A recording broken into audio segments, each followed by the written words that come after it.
Welcome to the Focus University course on attendance for K-12 administrators. Lesson 8, Take Attendance for a Teacher from the Users Program, Teacher Programs. In addition to using the Teacher Completion Report to take attendance for a teacher, administrators or school-based office attendance staff can use the Take Attendance option from the Users menu. So when you go to the Users menu under Teacher Programs, you have an option to take attendance. From here, you would enter the name of the teacher for whom you wish to take attendance. And once that teacher has been located, we'll have some options on that screen. First, you will note that the teacher's name that you search for displays in the upper right corner. You will note that you are in the Take Attendance menu under Teacher Programs. You will see a drop-down of all the courses that are assigned to the teacher. You can simply change the course for which attendance needs to be taken by using this drop-down. The report will open to the day that you are accessing it. In the event that attendance needs to be entered for a different day, you have the option to use the calendar drop-downs or to use the calendar icon.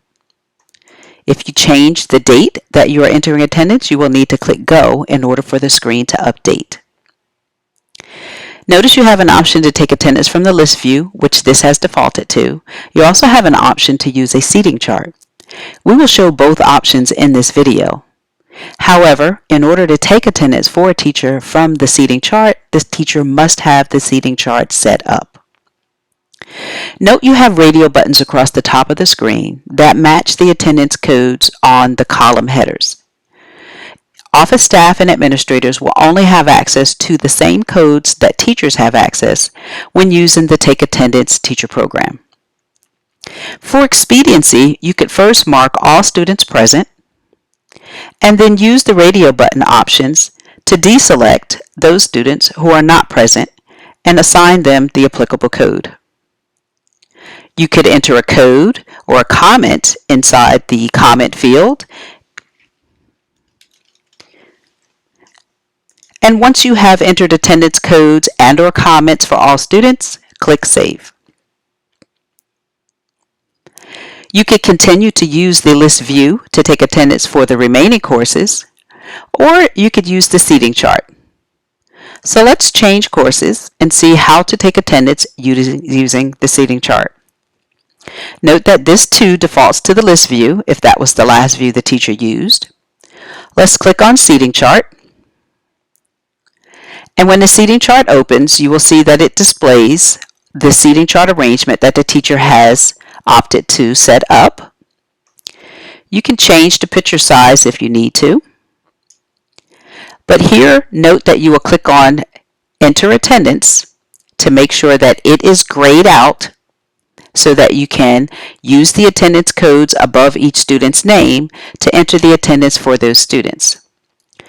You will note that the first time this screen is accessed, the screen, instead of showing radio buttons, shows a link that says all students are present. If all students are present, you would simply click that link, the attendance would be auto-saved, and you would be done. However, if there are students that are absent or tardy, you would need to click into the attendance codes above the student's silhouette or picture until you locate the applicable code. Notice that as soon as you click into an attendance code, that the link all students are present has gone, and now you see a red Save button. Mark all students as applicable, and then click the Save button. Attendance has saved. As you can see, it shows there very briefly. And then you would simply use the drop-down to select the next class to take attendance either from the list view or the seating chart view. This concludes Lesson 8, Take Attendance for a Teacher from the Users menu, Teacher Programs.